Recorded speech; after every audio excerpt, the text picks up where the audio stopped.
Ndërkohë, edhe mbrëmja e sotme do t'jetë mbushur me ndeshje. Pas fitores së Interit të mbrëmjen e djeshme, ai u shpall finalisti i Kupës së Italisë. Sonte luhet gjysmëfinalja tjetër mes Atalantës dhe Lazios. Ndërkohë, në anën tjetër kemi edhe gjysmëfinalen që luhet për Kupën e Gjermanisë mes Bayern dhe Leverkusen. City do të përballet sonte me Burnley. Në rast fitore, ai arrin të kalojë që në këtë moment edhe Arsenali në kampionatin anglez. Ledio Alili është me mua në studio për diskutuar për këto zhvillime. Ledio, mirë se erdhe. Përshëndetje, Smeralda. Mirë, pritet të ketë shumë lëvizje të futbollistëve shqiptar, kanë përshtypjen edhe Bajrami e mbyll me ekipin e tij, është në fundin e kontratës, por edhe Ramadani vetë është në fundin e kontratës, pra shumë lojtarë shqiptar janë në fund të kontratës me ekipet që luajnë. E vërtet, madje një pjesë e tyre që janë dhe pjesë e kombëtares, që janë aktiv në kombëtare, thuaj se janë edhe në një moshë ku janë në fund të karrierës, le të themi. Për shembull, kapiteni ynë, Gjimshiti është 33, sezonin tjetër është 34 vjeç, pra supozohet që të gjej, le të themi, një kontratë 3 vjeçare apo 2 vjeçare për të shkuar drejt fundit të karrierës, një karrierë goxha të pasur, për një futbollist si Gjimshiti, i cili ka nisur nga le të themi nga Zvicra edhe më pas në Itali duke arritur edhe të shpallet e kampioni e Europës me Atalantën si kapiten. Pra një arritje goxha e madhe për le të themi për nivelin ton të futbollit. Nga krahu tjetër, Gjimshiti nëse e ka përfunduar le të themi karrierën, përpara e kanë Aslani edhe Muçi, të cilët janë të dy në pikpyetje sa i përket të ardhmes, për shkak se kartonin e Aslanit e zotron ende Interi, i cili kërkon të plotësoj, le të themi, ato kushtet e veta financiare. Ndërsa nga krahu tjetër, Muçi është i huazuar nga Beshiktashi te Trabzonspori, kjo e fundit kërkon një ulje të kartonit Muçit, edhe pse ky sezon deri para, ose le të themi deri në fund të shkurtit, ishte goxha i suksesshëm për sulmuesin ton. Tani ka mësuar, le të themi, një rënje, ose le të themi, nuk është në atë nivelin në cilin u përfol përpara se të vinin këto ndeshjet e kombëtares. Duket sikur pas humbjes së Shqipërisë, të gjithë lojtarët shqiptarë kanë rënë deri diku pak sjuk, por nga krahu tjetër kemi edhe Ylber Ramadanin, i cili edhe pse për Silvinion nuk ishte, le të themi, zgjedhja e parë në ato dy ndeshje që ne luajtëm, por pam që në këtë ndeshje kundër Fiorentinës, për shembull, ai po luan për mbijetesë tek Lecce dhe është tani është presioni shumë i lartë të tilla ndeshje. Domethënë, nëse disa skuadra mendojnë për të shpallur kampion për të marrë pjesë Champions League, disa të tjera kanë një presion ende më të madh, sepse luajnë fatet e sezonit, do luajnë edhe vitin tjetër në Serie A, apo do detyrohen të shkojnë në Serie B. Kështu që shpallja e lojtarit ndeshjes për Ramadanin është auguri mirë, aty luan edhe me Don Berisha që është... Në formacionin e javës një kampionati. Me një not 8, mesfushori shqiptar, dhe më thënë, futet në formacionin e javës, po të regon që edhe ka goxha potencial.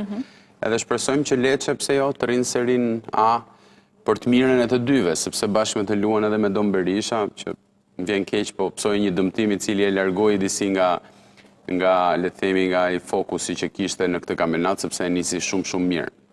Sa i përket lojtarëve të tjerë, Nedim Bajrami ka mbërshtypjen që do kërkojë sërish të kthehet në ndonjë kampionat ku mund ta përballojë fizikisht, sepse me sa pam si vjet kampionatin në cilin ai zgjodhi Rangersat, pra në Skoci, duke sikur nuk përshtatej edhe ai shumë për mënyrën e të stërviturit apo le të themi ngarkesën që marrin lojtarët atje dhe mënyrën e lojës, duke sikur Bajrami për disa muaj humbi fare nga radarët e trajnerit të Rangersit, duke e bërë një zgjedhje të dytë apo të tretë dhe luante vetëm kur skuadra e Rangersit kishte ndeshje në kupa.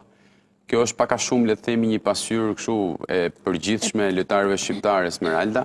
Mbët qefi për Etnik Brutin, i cili ka shumë mundësi që të firmos me Hajdukun e Splitit me parametra zero, pra një rinisje e karrierës tij pas gjithë asaj euforia apo ati bumi që mori kur u thirr nga kombëtarja shqiptare e futbollit dhe më pas humbi, derisa u rikthye më pas tek U21-shat. Pra një lojtar me goxha potencial që do duhet me patjetër të marrë minutat, luaj edhe të formohet, edhe ku ka më mirë se në Kroaci. Broja pati disa lajme ditën e djeshme deri diku qesharake për një futbollist që nuk po luan as ke Burnley që po bie nga kategoria u doli në skenë Barcelona. Unë nuk duhet të them dhe një herë. Shkumbulla sikur ka humbur disi nga radarët. Tani them drejtën për Brojen, pritshmëritë ishin shumë të larta nga të gjithë sportdashësit për shkak edhe të potencialit që ai kishte, por ky potencial është zhdukur thuajse plotësisht. Për faktin se një sulmues rron për të shënuar. Domethënë luan futboll për të shënuar, Esmeralda. Nëse ti nuk shënon, të rroft që ke emrin sulmues.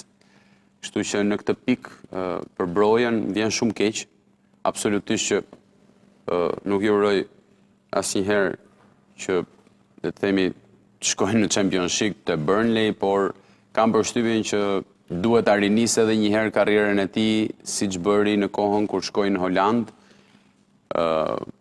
Mori përsipër disa gjëra që duhet një futbollist i marrë në momentet e duhura, ndoshta për të fati nuk ishte sepse psoi disa dëmtime, por duhet gjej ambientin e duhur për tu riformatuar edhe një herë, psikologjikisht, fizikisht, moralisht, edhe për të qenë edhe një herë futbollist pa këto pritshmëritë e mëdha që mund të pretendojnë gjithë secili, që nga familja, ai vetë apo edhe shumë të tjerë.